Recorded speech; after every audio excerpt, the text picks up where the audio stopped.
उत्तर प्रदेश के इब्राहिम पट्टी में पैदा होने वाले चंद्रशेखर अपने जीवन में कभी भी मंत्री पद इसीलिए स्वीकार नहीं किए क्योंकि उनको लगता था कि हम सीधा प्रधानमंत्री बनेंगे। चंद्रशेखर, जिनको प्यार से लोग बलिया के बाबू साहब कहा करते थे, इंदिरा गांधी युवा तुर्क कहती थी, और वो चंद्रशेखर बार बार सांसद तो बन जाते थे, मंत्री पद का ऑफर भी आता था, लेकिन चंद्रशेखर को इस बात का विश्वास था कि भाई साहब बनेंगे तो सीधा प्रधानमंत्री और उसके सिवा कुछ भी नहीं। चंद्रशेखर सीधा प्रधानमंत्री बनते हैं और उसके बाद इतिहास में यह दर्ज होता है कि एक आदमी बिना किसी केंद्रीय मंत्री बने कभी सीधा प्रधानमंत्री बन गया। और चंद्रशेखर भले 7 महीने सत्ता में रहे हों, लेकिन अपने ठसक से चंद्रशेखर ने पूरे भारत भर में अपनी पहचान बना ली। वो चंद्रशेखर जिन्होंने इंदिरा गांधी के मुंह पर कह दिया था कि हम कांग्रेस में इसीलिए आए हैं क्योंकि हमको कांग्रेस को तोड़ना है। वो चंद्रशेखर जिन्होंने राम मनोहर लोहिया को कह दिया था कि जीप वहां खड़ी है, आप जीप पर बैठकर बक्सर जाइए और वहां से कलकत्ता चल जाइएगा, हमने आपको यहां पर बुलाया ही नहीं था।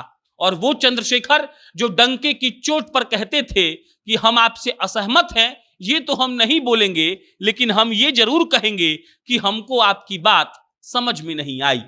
चंद्रशेखर बलिया के बाबू साहब, आज उनका जन्म जयंती है और हमने सोचा कि चलिए आपको 2-3 किस्से सुनाए जाए। बलिया के इब्राहिम पट्टी में किसान परिवार में पैदा होने वाले उस चंद्रशेखर की, जिस चंद्रशेखर को कांग्रेस में होने के बावजूद भी इमरजेंसी के दौरान जेल भेजा गया और पटियाला के जेल में जितने दिन चंद्रशेखर रहे उतने दिनों में चंद्रशेखर ने वहां मौजूद खाली जमीनों को बगीचा में तब्दील कर दिया।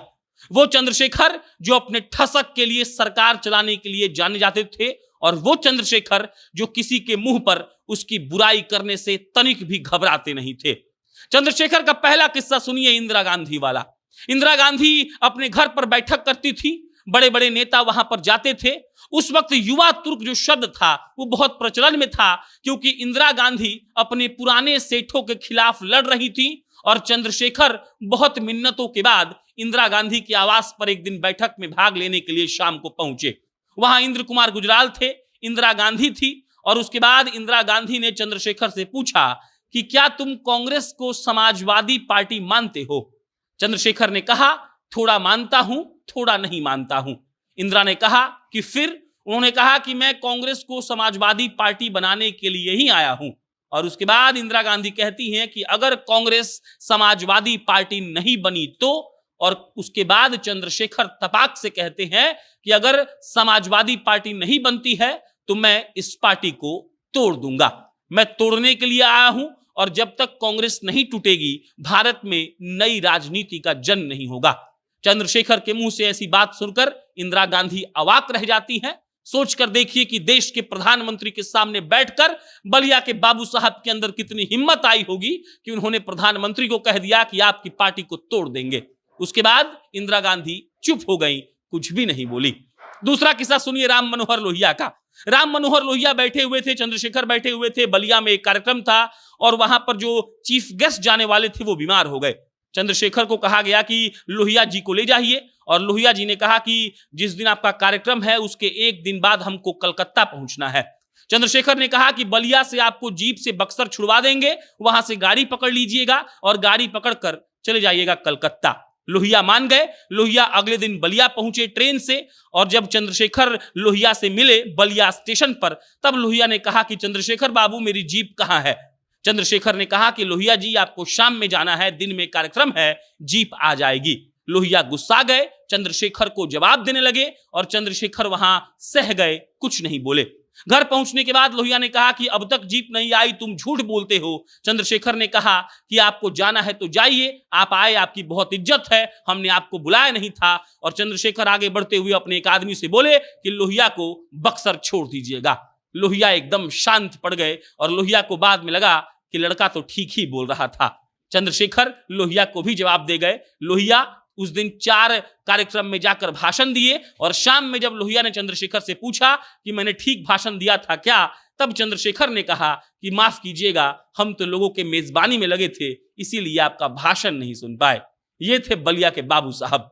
अब एक और कहानी सुनिए, 1975 में जब इमरजेंसी लगाई गई थी तब विपक्ष के सारे नेताओं को जेल में ठूसा जा रहा था। चंद्रशेखर इकलौते ऐसे नेता थे जिनको जेल में ठूसा गया और वो उस वक्त कांग्रेस में थे। और ऐसा इसीलिए हुआ क्योंकि चंद्रशेखर अपनी ही पार्टी का विरोध करने से कभी पीछे नहीं हटते थे और उस वक्त इंदिरा गांधी को पता था कि देखिए ऐसा होगा। चंद्रशेखर को पटियाला के जेल में भेजा गया और पटियाला के जेल में चंद्रशेखर जाते हैं और वहां खाली पड़ी जमीन को बगीचा बना देते हैं। और उस वक्त ये मालूम पड़ गया होगा सबको कि ये किसान का बेटा इब्राहिम पट्टी से आया है जिसने खाली पड़ी बंजर जमीन को बगीचा बना दिया। अब आखिरी किस्सा, चंद्रशेखर पहले राज्यसभा सांसद रहते हैं 3 बार। पहली बार तो निर्दलीय बन गए थे, उसके बाद कांग्रेस में शामिल हो गए और उसके बाद वो लोकसभा लड़ने लगे। अपने जीवन में 1984 को छोड़ दें तो चंद्रशेखर एक चुनाव भी नहीं हारे। लेकिन एक बात यह है कि चंद्रशेखर आज तक किसी मंत्री का पद नहीं लिए। उन्हें बहुत बार ऑफर किया गया कि आप मंत्री बन जाइए। चंद्रशेखर ने हर बार यह कहकर टाल दिया कि हम तो प्रधानमंत्री के लिए बने हैं, मंत्री तो नहीं बनेंगे। चंद्रशेखर मंत्री नहीं बने और चंद्रशेखर जैसा कहा करते थे प्रधानमंत्री बने और भले 7 महीने का कार्यकाल रहा हो लेकिन वो भी ठसक वाला था।